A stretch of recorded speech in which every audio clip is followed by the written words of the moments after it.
The sun dipped low over the horizon, casting long shadows across the savannah. In the village of Jua, nestled at the foot of Kilimanjaro, the elders gathered under the ancient acacia tree, their faces etched with concern. The herds that once roamed the plains had vanished, leaving behind barren fields and parched earth.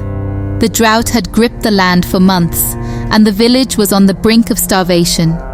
Mwangi, the village's youngest herdsman, stood among the elders, his heart heavy with worry.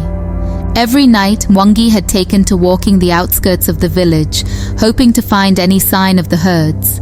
The animals had always been his responsibility, and he felt their disappearance as a personal failure. But one evening, as the moon hung low and full in the sky, he witnessed something that haunted him still. A ghostly herd, shimmering like moonlight, moving silently across the plains. They appeared almost translucent, their forms blending with the silver glow of the night. Mwangi could hardly believe his eyes. He had heard stories of the Phantom Herd, a mysterious group of animals said to appear only in times of great need. But no one knew why they had come or what they wanted.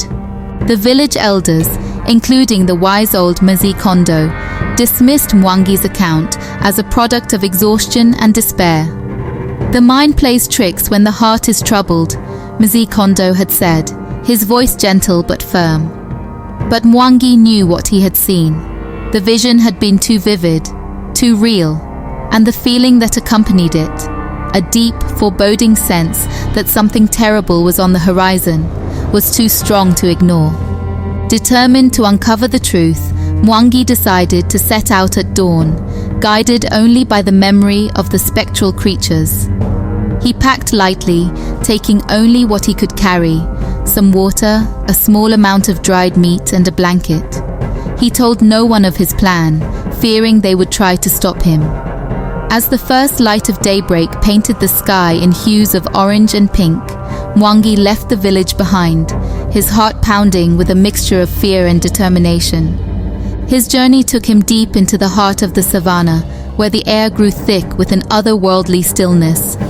The vastness of the land around him was both awe-inspiring and terrifying.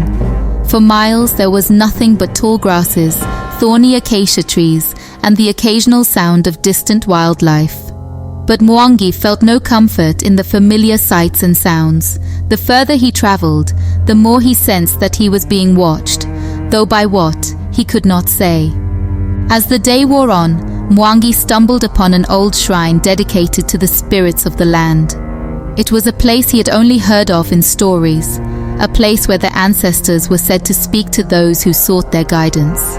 The shrine, hidden beneath the canopy of trees, was covered in vines and moss, the stone carvings worn by time. The carvings depicted scenes of ancient battles between man and nature, with figures of warriors and animals locked in eternal combat. As Mwangi knelt before the shrine, an elderly woman appeared from the shadows. Her appearance was sudden, yet she seemed to belong to the landscape as naturally as the trees and stones around her. Her skin was the color of rich earth, her hair as white as the snow-capped peaks of Kilimanjaro. Her eyes, sharp and wise, bore into Mwangi's soul. She introduced herself as Naya, a keeper of the old ways, a guardian of the secrets that few remembered. "The phantom herd you seek," she said in a voice as soft as the wind, "is a warning. They protect the balance of life here. Disturb them and the land will turn against you. But heed their message, and you may yet save your people." Mwangi, though wary, knew he had no choice. The survival of his village depended on what he would do next. Nya handed him a small talisman, carved from ivory, its surface etched with symbols he did not recognize. She whispered, "This will guide you. Trust in the spirits. The journey ahead is fraught with danger, but the answers you seek lie within the heart of Kilimanjaro itself." As night fell, the landscape transformed. The once familiar plains seemed foreign, the trees twisted into menacing shapes. The air grew colder, and Mwangi felt the presence of unseen forces all around him.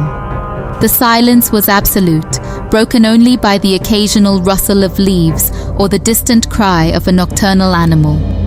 Mwangi felt eyes upon him, though he saw nothing but darkness. Then in the distance he glimpsed them, the phantom herd, their forms glowing faintly in the moonlight. They moved as one, their pace slow, deliberate, as if they were part of a ritual older than time itself. Mwangi's heart raced as he watched them. There was something both beautiful and terrifying about the way they moved, their bodies ethereal, almost floating above the ground. With his heart pounding, Mwangi followed, his steps silent. The herd led him to a clearing, where a massive, spectral elephant stood alone. Its presence was commanding, its form even more radiant than the others. The elephant's eyes, glowing with an ancient intelligence, locked onto Mwangi. The young herdsman felt an overwhelming urge to flee, but something held him in place, a force that seemed to emanate from the very earth beneath his feet. The elephant lifted its trunk, and a deep rumble echoed through the air. The ground beneath Mwangi trembled, and from the earth rose images of past herdsmen who had defied the spirits, their fates sealed by greed and hubris. Mwangi saw scenes of villages consumed by drought, rivers drying up, and animals perishing in the unforgiving sun. The images were so vivid, so real, that he felt as if he were living them himself. The elephant then lowered its trunk, and the images faded. Mwangi understood that he was being given a choice that would determine the fate of his village. The phantom herd wasn't just a warning, it was a test. The elephant, the leader of the herd, seemed to ask without words, "Will you protect the balance, or will you, like those before, bring ruin?" Remembering Nia's words, Mwangi knelt and placed the talisman on the ground before the elephant. "I seek only to understand," he whispered, "and to save my people. I will not disturb the balance. I will honor the spirits." The earth stilled. The elephant nodded once, then turned away, leading the herd back into the shadows from whence they came. As they vanished, Mwangi felt a rush of wind, carrying with it the scent of rain, life returning to the land. The once still air was now filled with the distant rumble of thunder, a sound that Mwangi had not heard in months. Exhausted but filled with a sense of accomplishment, Mwangi made his way back to the village. The journey, which had taken days, now seemed shorter, as if the spirits were guiding him home. By the time he reached Jua, the first drops of rain were falling, soaking the dry earth. The village was in a state of wonderment, the people dancing in the rain, their faces lifted to the sky in gratitude. When Mwangi returned to Jua, the village was transformed. The rains had come, and with them, the herds had returned. The fields, once barren, now teemed with life. Crops that had withered were now flourishing, and the animals, once lost, grazed contentedly on the rejuvenated plains. The elders welcomed Mwangi with open arms, their faces alight with hope. Mwangi never spoke of what he had seen in detail, but the villagers knew something had changed. The land, once angry and desolate, was now at peace. Mwangi, the humble herdsman, had passed the test of the phantom herd and restored the balance. His journey became the stuff of legend, a tale that would be told around campfires for generations to come. In the years that followed, Mwangi became a respected elder, known for his wisdom and humility. He often visited the shrine in the savannah, leaving offerings for the spirits that had saved his people.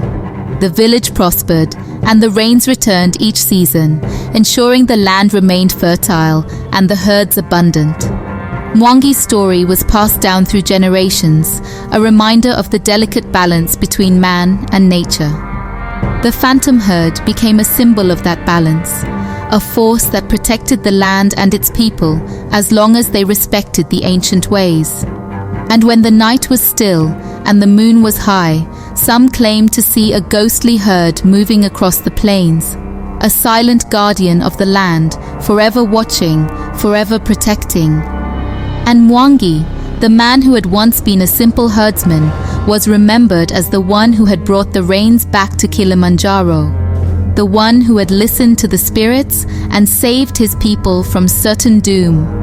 And thus, the tale of the Phantom Herd of Kilimanjaro lived on, echoing through the ages, a story of courage, respect, and the enduring power of the unseen forces that govern the natural world.